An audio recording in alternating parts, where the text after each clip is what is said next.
Yeah, we're back for the third match in this league. Previous two are in another video. The awkward basic mountain, mostly green hand. Pretty sure this is an easy mulligan. This hand's a little bit awkward, but I still think we keep it. Probably putting back either Temple Garden or Stomping Grounds here.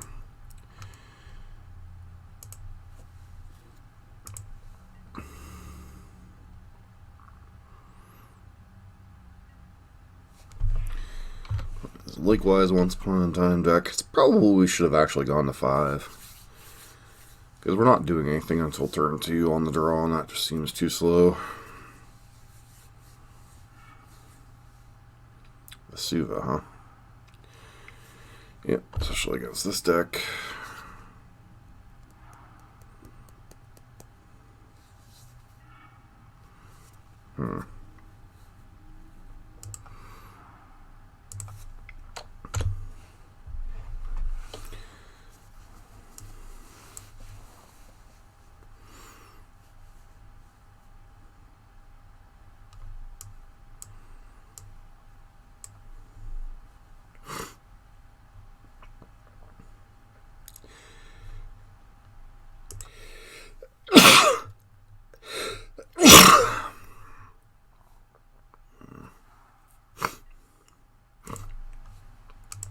Definitely glad I was able to mute that.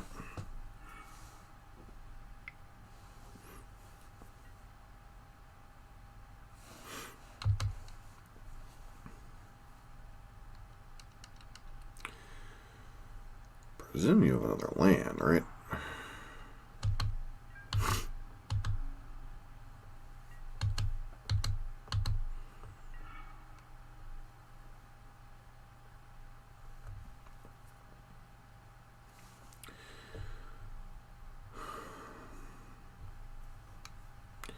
So now there's an honest question about whether I'm just supposed to concede or not, because I don't think we're winning from this position.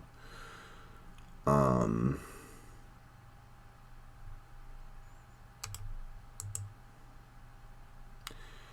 think there's a chance we can, but there's a really good chance we can't.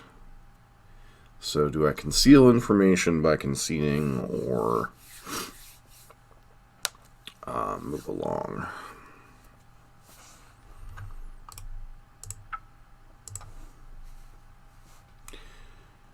It's just like not worth.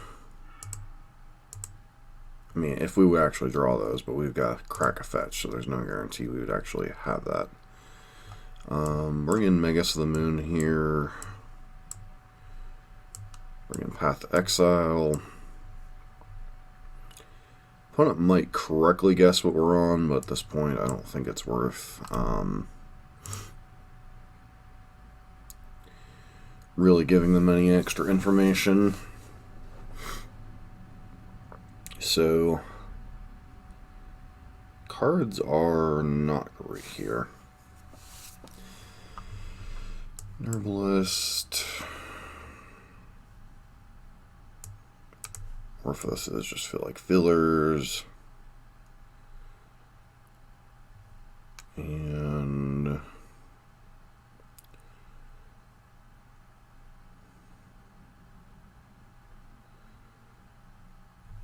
Dread Arbor once again, because I don't like the card anyway.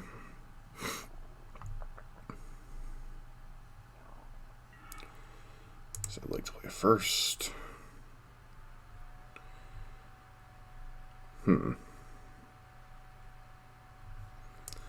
is an interesting hand. Are we supposed to keep this hand?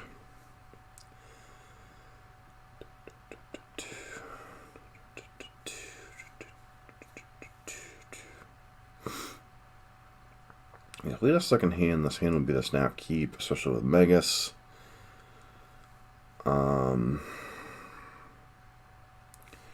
Does this hand apply enough pressure without a second land, though, is the question mark.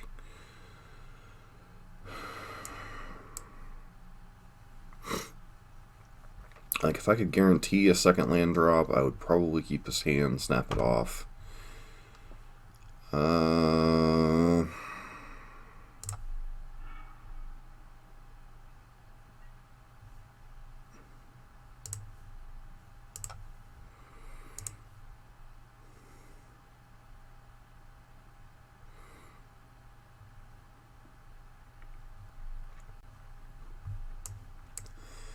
possible that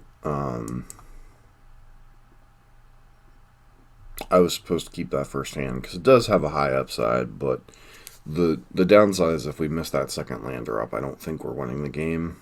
So, I mean, obviously Megas is a great card, but it does require 3 lands in play, so... And against Dryad, it's not absolutely guaranteed to wreck their day, so to speak.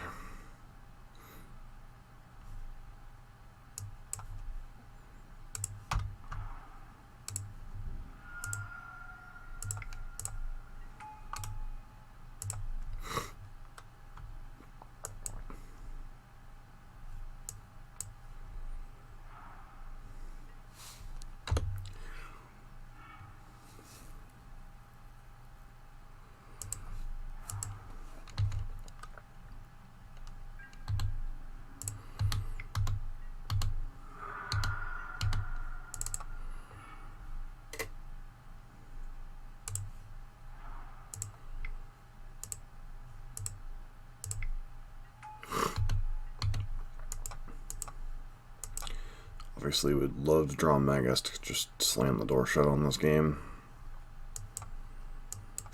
Next turn we get to deal...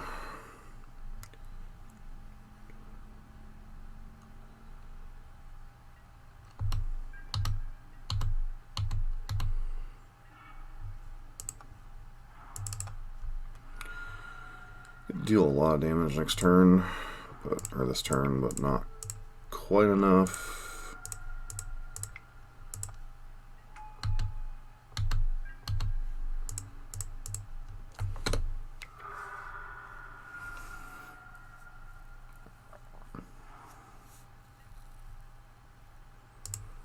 So it gets to play a Dryad this turn, an extra land.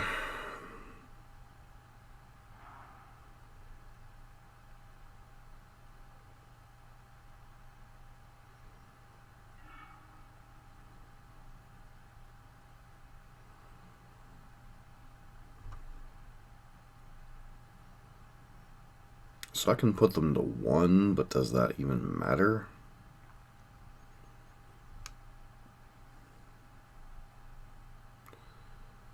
Two, 4, put them to 3, so they're dead to Bolt or a Tarkus Command off the top. 4, they have they have a Crumbling Vestige in their hand. I'm just supposed to punch through as much damage as I can this turn as possible. Alright, that wasn't lethal, but I guess I'll take it. Alright. So opponent has a better idea of what we're on. It's possible I should go about back up to a 3rd path, just to get those Dryads out of the way, but at the same time, it does feel like path is a losing proposition in some regards. The thought process on path, and a lot of people like to argue this point, is path is enabling them to get another land, so it's not great. However, getting the creatures out of the way is probably even more important in this style of deck, simply because of... That's definitely a mulligan.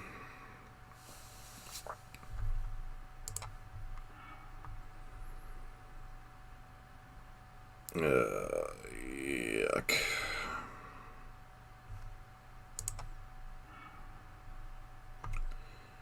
And this hand's definitely a keep. Back a land to Bolt, I guess.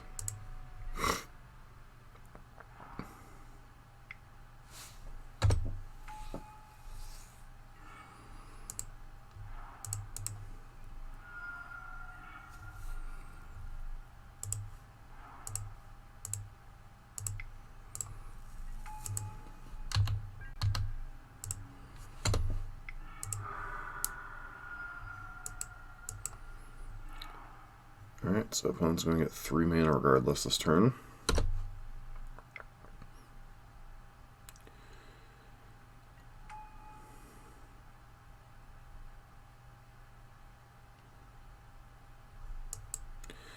So maybe I was supposed to keep the bolt there.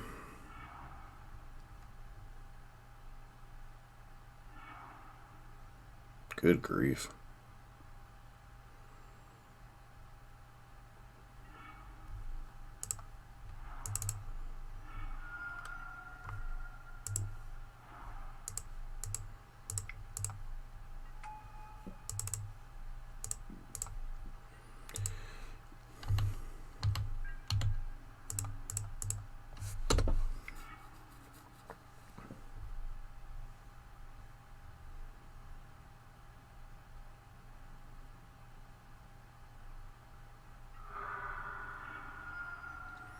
Why wouldn't you just trade there and take the extra point of damage?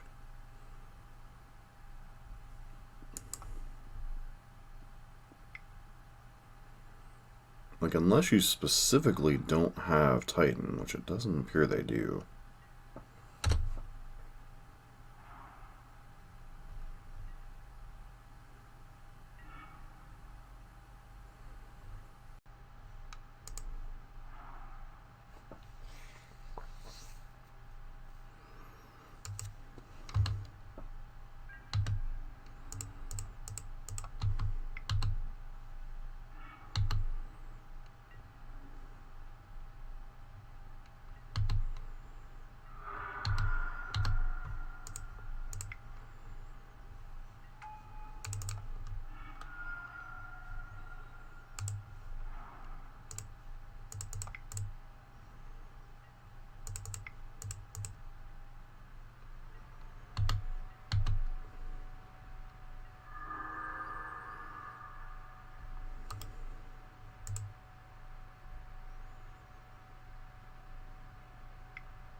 Ooh, if they hit Titan, this is so over. 2, 3, 4.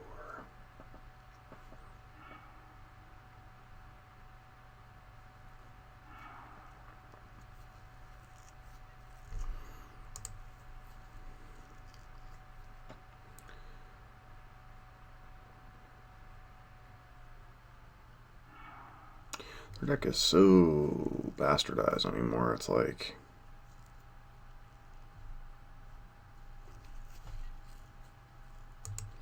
It's really hard to recognize this Valakut deck, or this Amulet Titan deck anymore from the random other assortment Titan decks.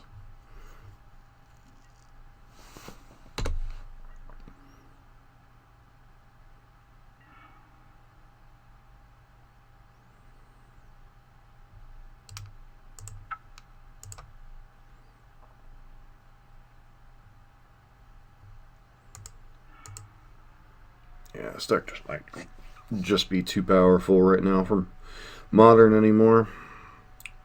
Just too much stuff being printed for this archetype. Anyways, on the next match. Back for the fourth match here on the draw. It's pretty clearly a mulligan, too many lands. This hand's pretty decent. Probably get rid of Atarka's Command for now.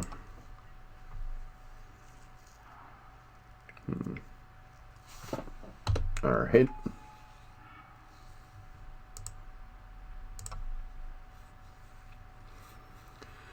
For like a burning tree or something.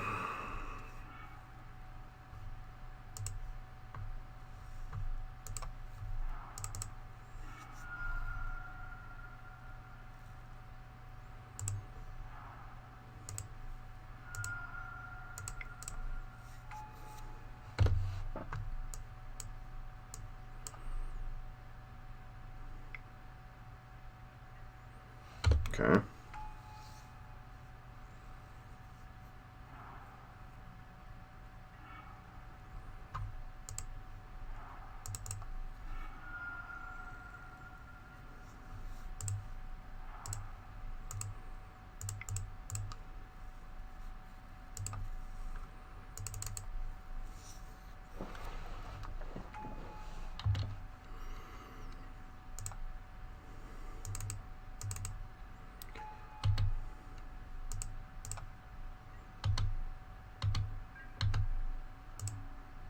And opponent concedes. Alright. So, opponent showed us snow-covered mountain marsh flats. So, I think this is going to be a Leyline of Combustion matchup. Not bringing in Megas because our opponent likely is able to play through Blood Moon to a certain degree with a bunch of snow lands in their deck. And they might even be a Blood Moon deck themselves. Shave that, shave that, shave the Dryad Arbor. And Manamorphose. Just going to presume they're a heavy removal based deck, bring in the ley lines, and kind of see what they're doing. I mean, if we were to ever see a hand in which Leyline of Combustion would be good, this would probably be that hand, but I don't think it's good enough. Otherwise, no individual threats per se. I mean, still I could keep this hand with Once Upon a Time, giving us a creature, Leyline. Try it out, see what happens.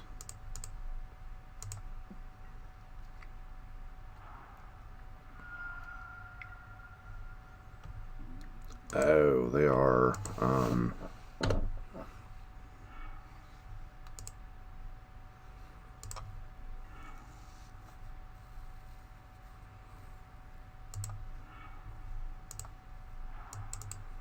Red, white, death, and taxes, it looks like.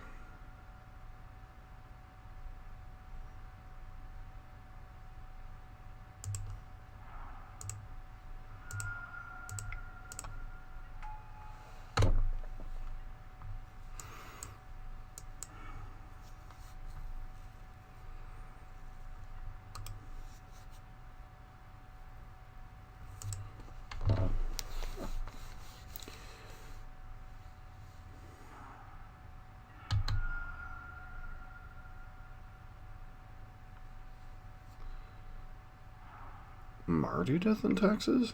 Interesting.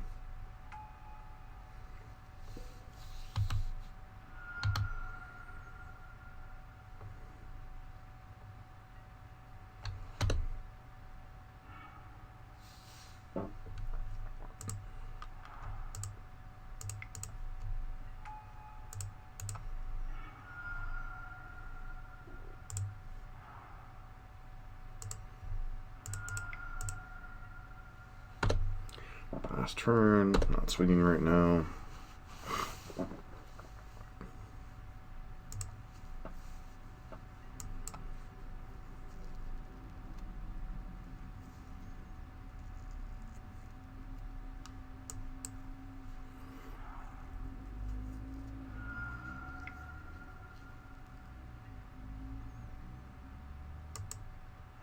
That's kind of annoying.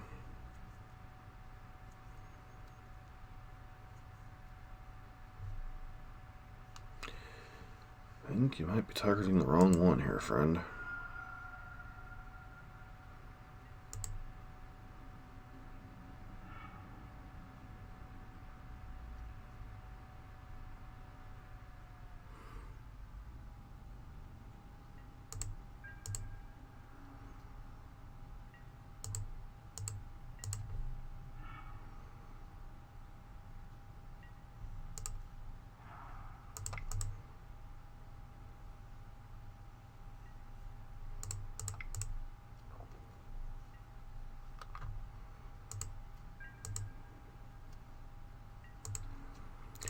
We're just playing the awkward sit behind the old Hexdrinker game.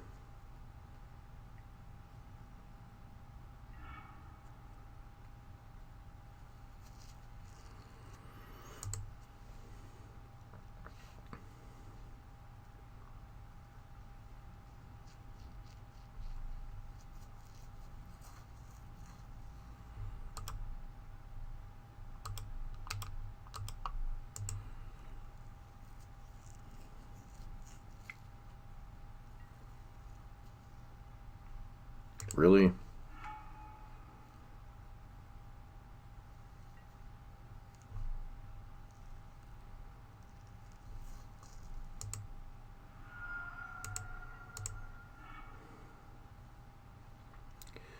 That's definitely an eclectic mix of BS.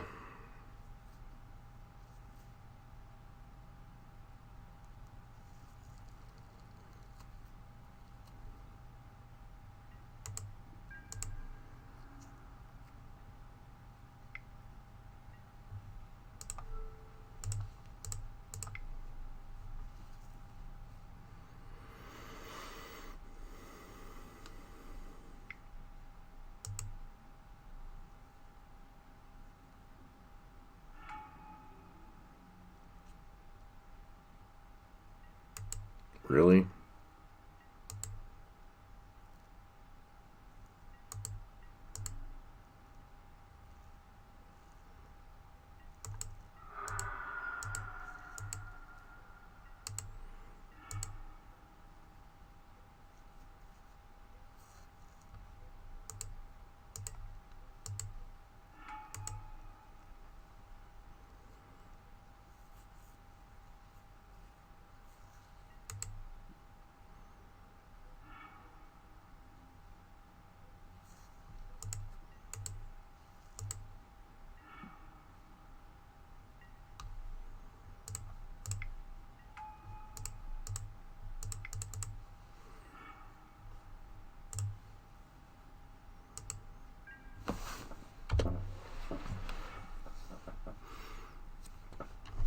Don't know that we're winning this game, but definitely getting a lot more information about what our opponent's playing.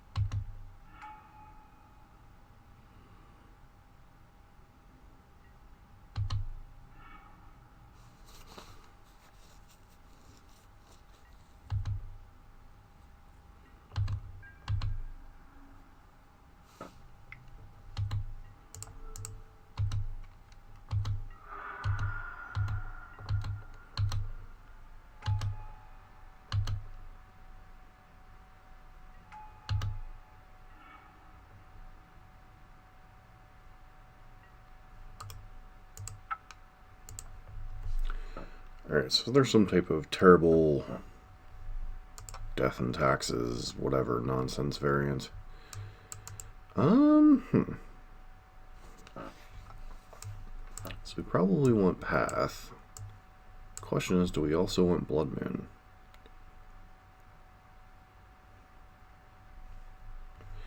I guess between Vile and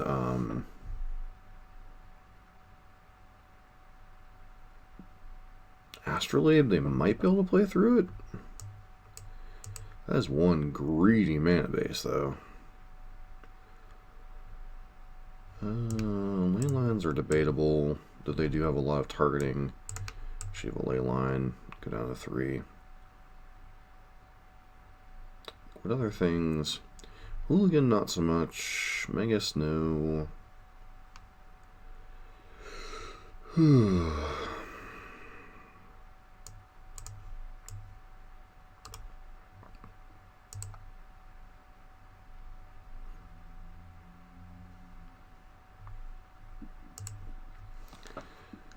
Just go with our core strategy as much as possible and kind of hope to get there.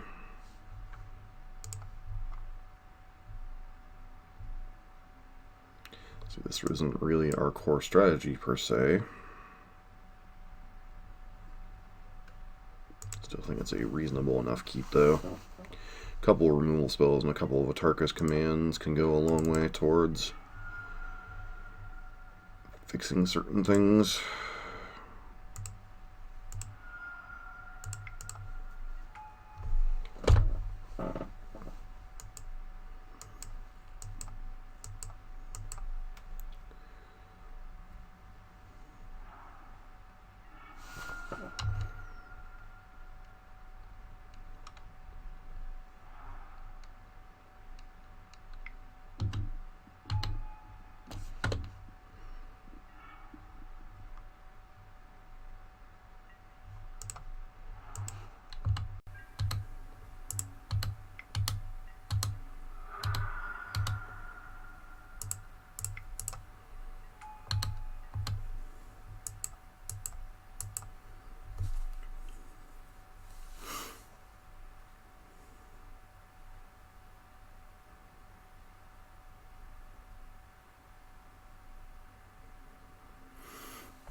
awkward.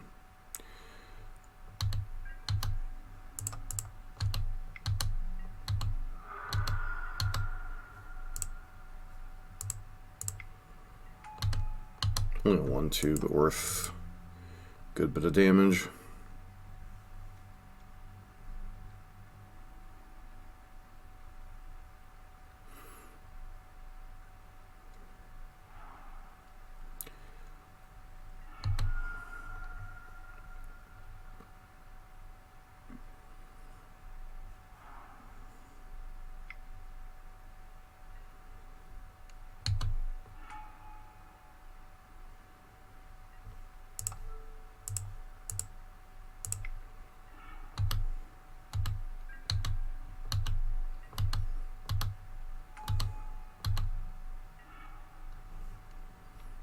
So 6, 7, 10. Yeah, you're dead. Alright. Opponents. That's 3 damage. Green, red.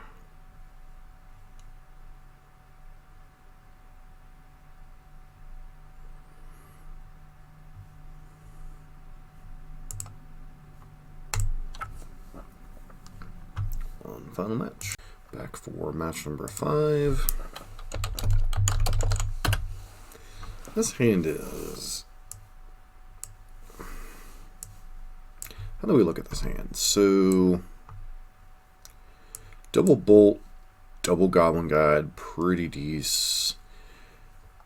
Couple draw steps to draw a second land. I think this hand has enough pressure to keep it.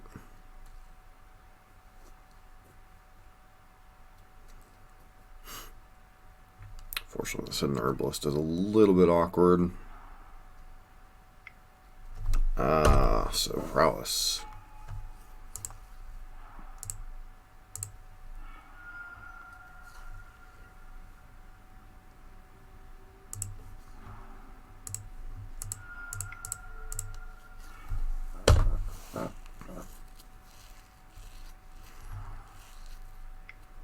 Sure.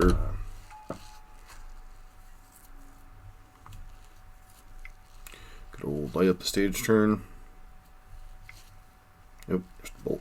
Okay, cool.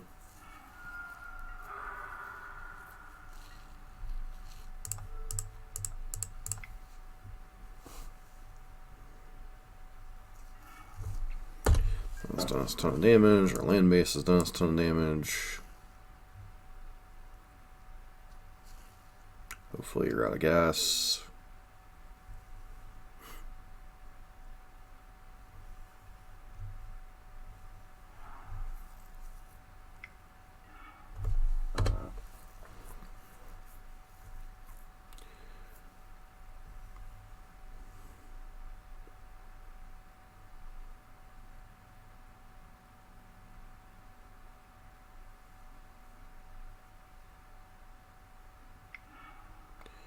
Sure.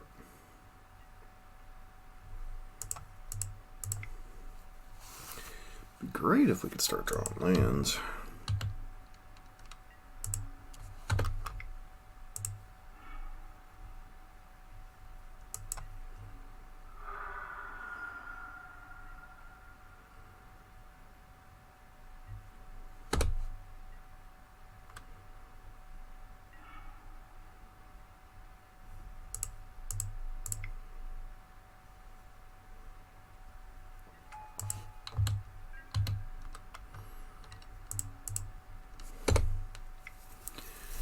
Don't show me lands. Bedlam Reveler. 1, 2.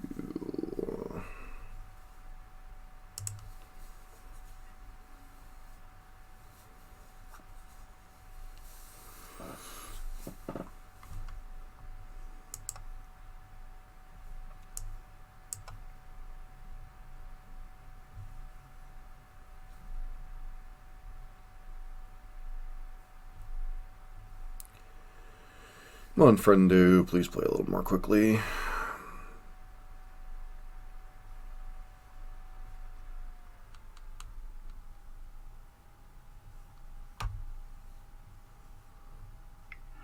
Yep.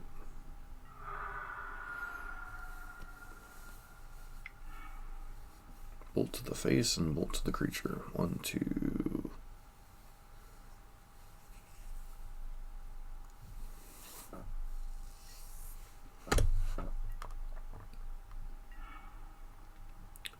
It's gonna be like that as a deck.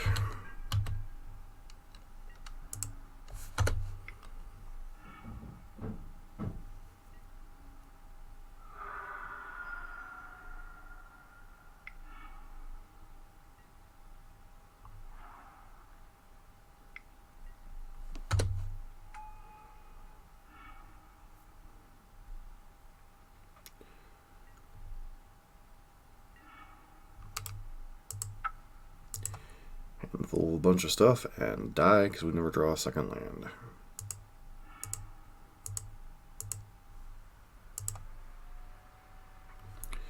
Alright, so Leyline and Combustion seems great. Path to Exile seems fine. Tarka's Command's a little eh. Could potentially bring in 10 Street Hooligan, but I don't know that I'm terribly worried about. Good old-fashioned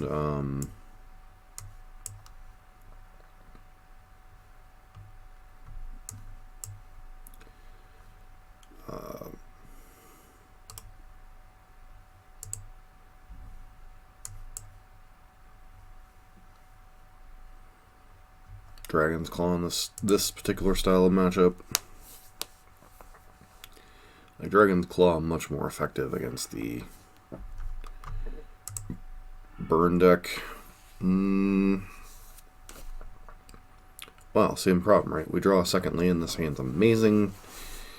We don't draw a second land, we pretty much die. We have to mulligan this one on the play. This hand's a little bit better.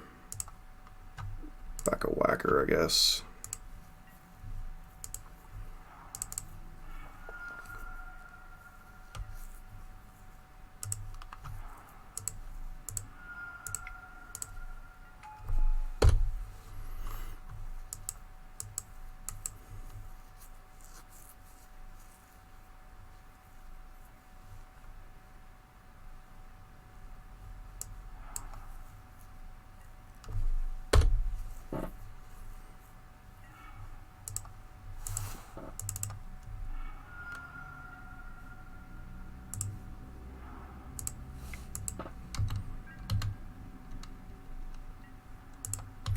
Not giving you any additional information, so either bolt this or take 3.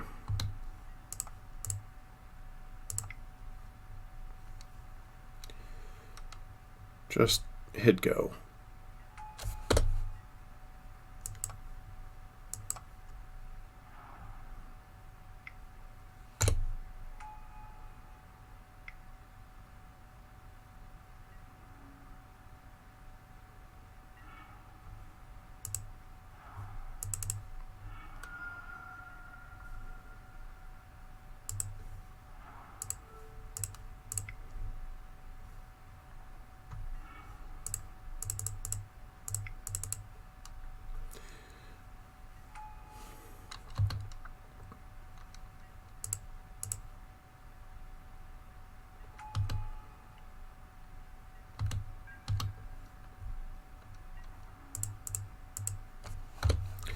Like, we're clunking them for 8, but we're out of resources. So, if they have any type of decent hand, they might be able to grind us down.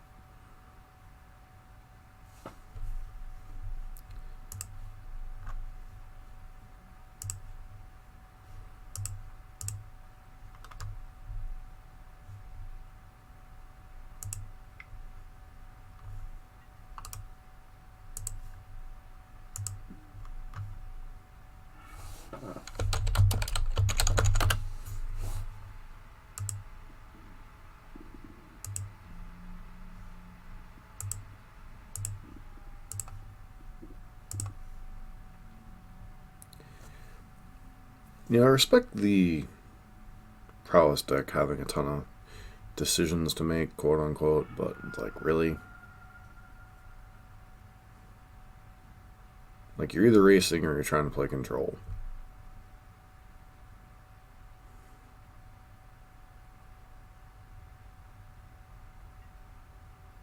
Sure.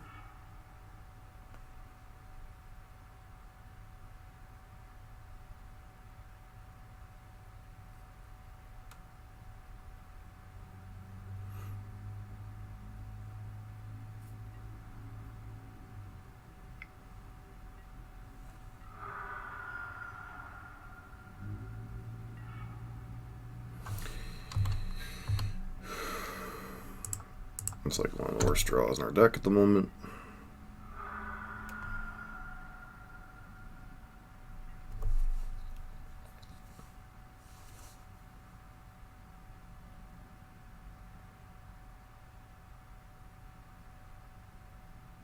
I do think you're seeing like an example of the weaknesses of this style of deck versus burn. A deck with like a bunch of spot removal and some other pressure can be really problematic, hence why ley lines are a key card in their sideboard. Some of the draws just don't come together, much like burns don't. That's one of the natures of aggro decks, though, is like, your nut draws or your really good draws can get there a lot of the times. Your mediocre draws you try to maximize, and then your poor draws you just kind of lose.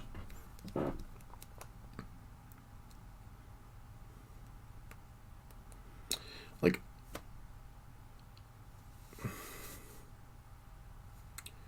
I respect my opponent, but I really wish they would play faster. Like, this match should probably already be over.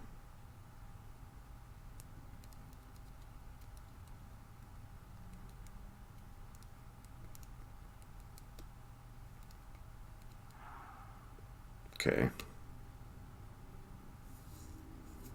Took you 30 seconds or a minute to make that decision.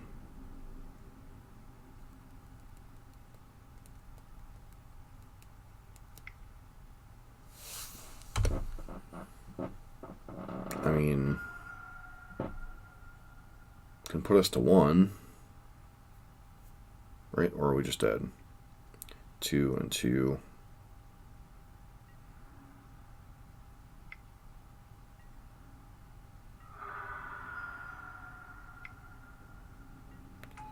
Alright.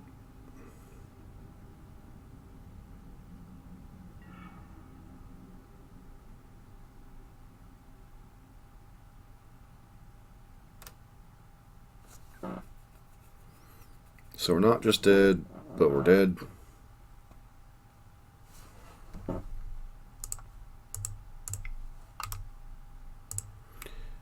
Just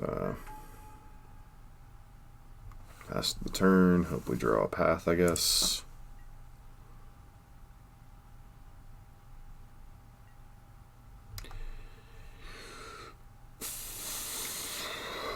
Yep.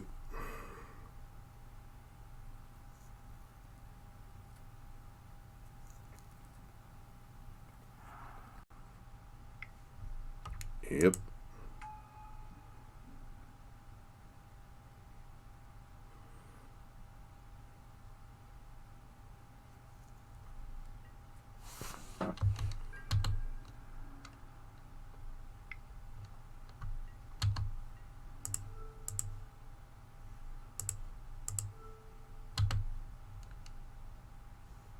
Good chance we're dead here.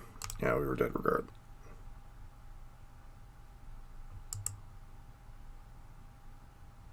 Three, 4, 5. Really? Yeah, whatever.